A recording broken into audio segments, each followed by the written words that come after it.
Sellers argues that historical records should not be reshaped to fit the political interests of the current moment.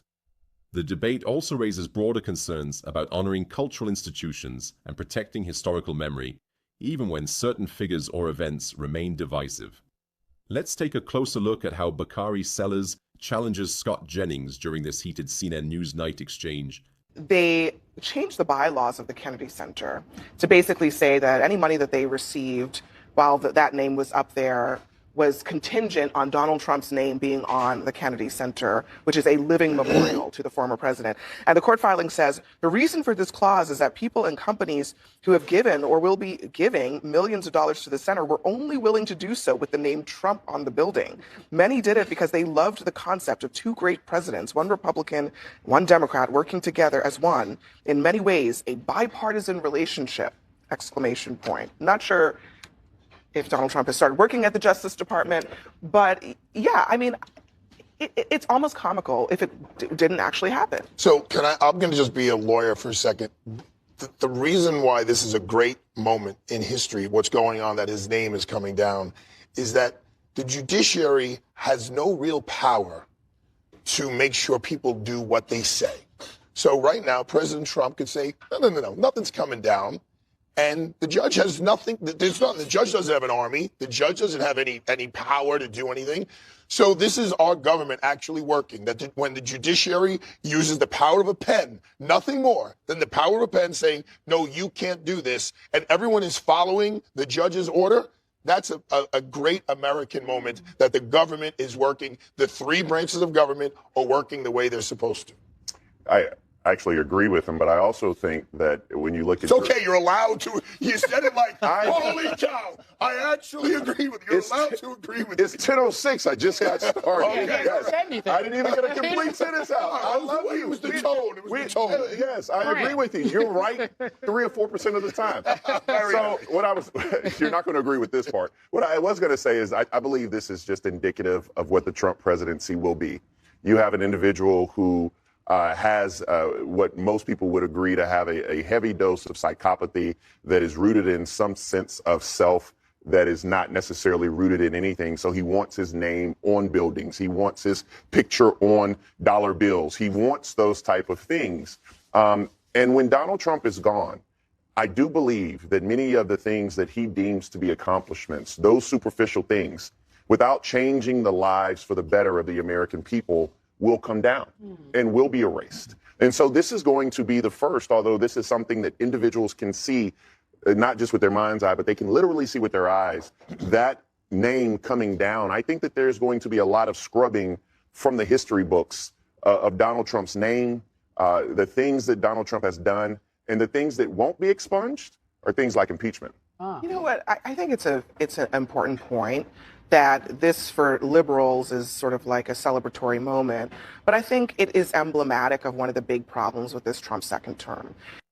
When people look back at Franklin Roosevelt, they usually remember the New Deal before anything else. Lyndon Johnson is widely remembered for civil rights reforms and Medicare, while Ronald Reagan is often linked to the Cold War and conservative economic policies. The buildings, memorials, and honors came afterward because many believed their achievements deserved lasting recognition. That's why the debate over the Kennedy Center has become so important. At its core, this isn't just about placing Donald Trump's name on a building. It's about whether political authority should be used to reshape cultural institutions in a way that strengthens the public image of a current political figure. The larger concern is that democratic systems only stay strong when everyone respects the limits of their power. Courts don't have soldiers, and judges don't command an army. The system works because elected officials accept legal decisions, even when they don't agree with them. That simple principle is one of the biggest reasons the American constitutional system has lasted for almost 250 years.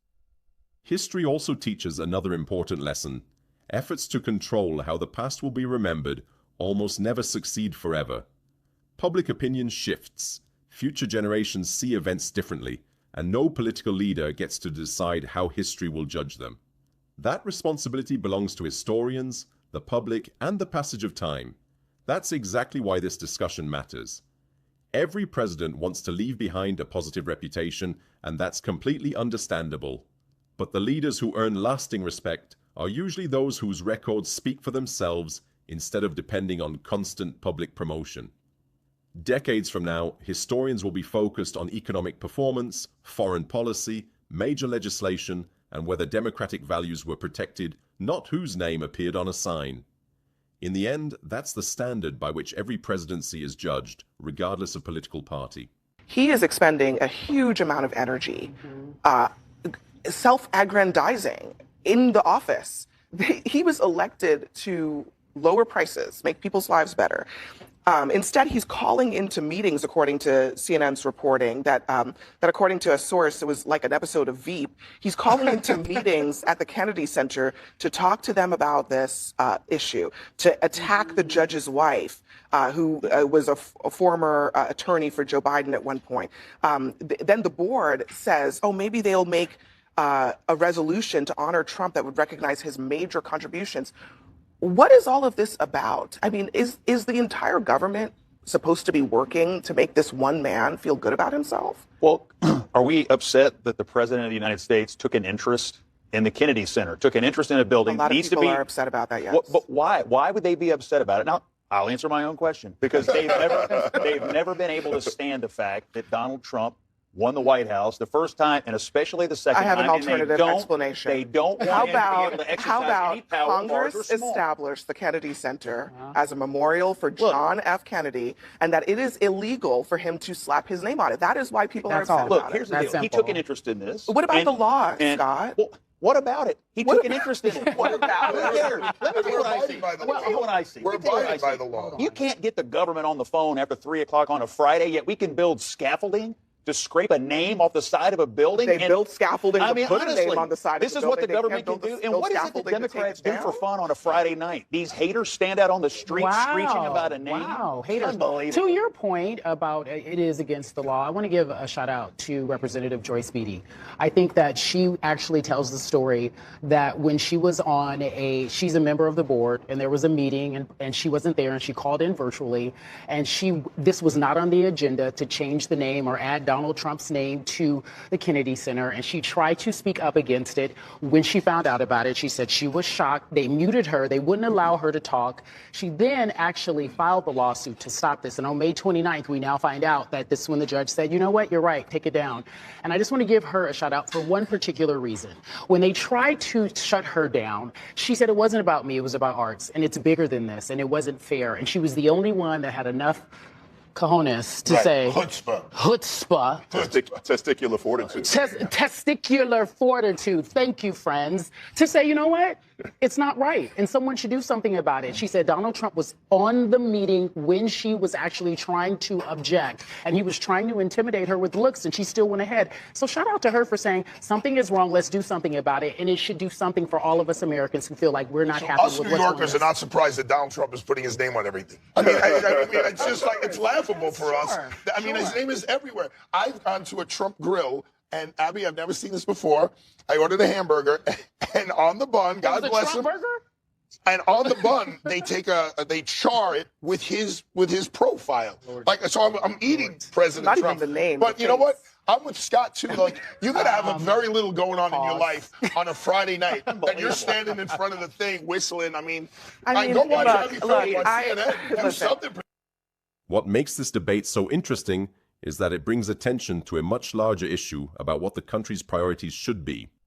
Americans choose their elected leaders to address everyday concerns like rising prices, healthcare, affordable housing, public safety, and creating a stronger economy. So when the biggest headlines revolve around putting a politician's name on a well-known cultural institution, it's understandable that many people begin to question whether Washington is focused on what really matters. Traditionally, institutions like the Kennedy Center were created to recognize important contributions to the nation and its culture, not to build the public image of politicians who are still in office. That's why this legal battle goes far beyond a name on a building. It raises a broader question about whether public institutions with deep historical value should be reshaped to reflect the identity of a single political figure. Another important point is the pattern this situation reveals. Many political scholars argue that democracies survive not only because of written laws, but also because of long-standing traditions and shared expectations. Government offices, museums, memorials, and cultural organizations are meant to serve the public interest rather than become platforms for personal recognition.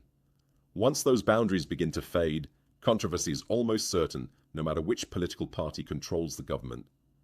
There's another part of this story that's worth paying attention to, and that's the role of people who are willing to challenge decisions they believe are wrong. Throughout American history, many important safeguards have remained strong because individuals refused to stay silent when they believed established procedures were being ignored. Whether those voices came from whistleblowers, inspectors general, judges, or elected officials, accountability has often started with someone willing to speak up. That's a big reason this issue has drawn so much public interest. At the same time, most Americans aren't waking up every day thinking about the Kennedy Center. Their attention is on paying bills, keeping their jobs, and supporting their families. But they do care about fairness. They want to know that the same rules apply to everyone, and they expect public institutions to belong to the American people instead of serving whichever politician happens to be in office. I mean, you can argue that that's the case, but these are also American citizens. Maybe they care about the law. Yeah. Maybe they care about. Maybe they care about. Maybe they care about what the judge said is the plain text of the law. The quote: "The Kennedy Center's organic statute makes it crystal clear that the center is to be named for President Kennedy." Following the law. Congress gave the center its name. Only Congress can. Can we also acknowledge that since its inception, the Kennedy Center has been a place where the arts have flourished. Yeah. It has not been a place of partisan politics. At all. Nobody ever said, we're going to go to the Kennedy Center because John F. Kennedy was a great Democrat. No one ever says that. They go to celebrate the arts. They go to show Melania the movie at the Kennedy Center. Sure. That's where it previewed. Well, speaking of that, Bakari, the Park Service has also been in the crosshairs of this administration. And just tonight, a judge ruled that they have to reinstall signs and exhibits at the national parks about topics like slavery and climate change. These are exhibits that had been removed, like, for example, in the National Historic Park in Philadelphia that had an exhibit about slavery, at Fort Sumter in South Carolina that had an exhibit about climate change, at the Acadia National Park that had an exhibit about indigenous people. So they're going to have to put it back, according to this judge, at least for now. What we're seeing in real time, which is good for me, is that you can no longer create your own narrative. This administration has a history of doing that and erasure. And so right now people are saying, and I don't know, of course they're going to push back and they will appeal. I'll leave it to the attorneys to talk about it. But I like the idea of someone saying you can't create your own history in real time. And when we talk about the Kennedy Center, I have said this on the show before, him putting his name on that living memorial is like someone else putting their name on someone else's tombstone. It is, outside of it being illegal, it's such a level of disrespect, and it shows that would he want anyone to do that to him? Imagine the Donald Trump Center, and someone comes on and another president. The authorized Donald Trump Center. Correct. There we go. I would eat the hamburgers. I like the sound of that. Who can forget, by the way, at the Great Battle of Fort Sumter, when they were all arguing about the future of climate change, and they were just couldn't come to an agreement over climate change, and the cannonballs started flying. I mean, what a joke! Climate change. The Battle of Fort Sumter. The crazy part about the Battle of Fort Sumter off the coast of Charleston, South Carolina, is what people do remember, that some of the first slaves did come in. And so while you're having this conversation, and I understand the angst about climate change, but when you have plaques about indigenous people, you do recognize Christopher Columbus didn't discover this place, right? You do understand that America, as great as she is, has her warts, and we have to celebrate her warts and her successes. That is what makes this country great. Right. And so I wouldn't That's the Christopher last Columbus. word. Yeah, I was going to say. All right. Yeah, we can talk about that off air. Something that often gets lost in conversations like this is that places such as the Kennedy Center, national parks, and historic landmarks are not the property of any president or political administration. They belong to the American public. Their purpose is to protect the nation's history, culture, and shared heritage, not to serve as platforms for political image building. The moment any government begins deciding which parts of history should remain visible and which parts should be removed, it opens the door to a dangerous precedent, regardless of which party holds power. The truth is that America's story has always been layered and complex. There are extraordinary accomplishments that deserve to be celebrated, but there are also painful moments that deserve to be remembered. Recognizing those difficult chapters isn't disrespectful to the country. It's what makes the historical record honest and believable. Over many years, the National Park Service has expanded the way it tells stories about slavery, Native American communities, civil rights, immigration, and other important subjects because new research has helped historians build a fuller picture of the past. Removing those stories doesn't erase history. It simply leaves people with a less complete understanding of it. The same thinking applies to institutions like the Kennedy Center. It was created to honor President Kennedy while promoting the performing arts, and for decades visitors saw it as a national cultural landmark rather than a political symbol. It eventually became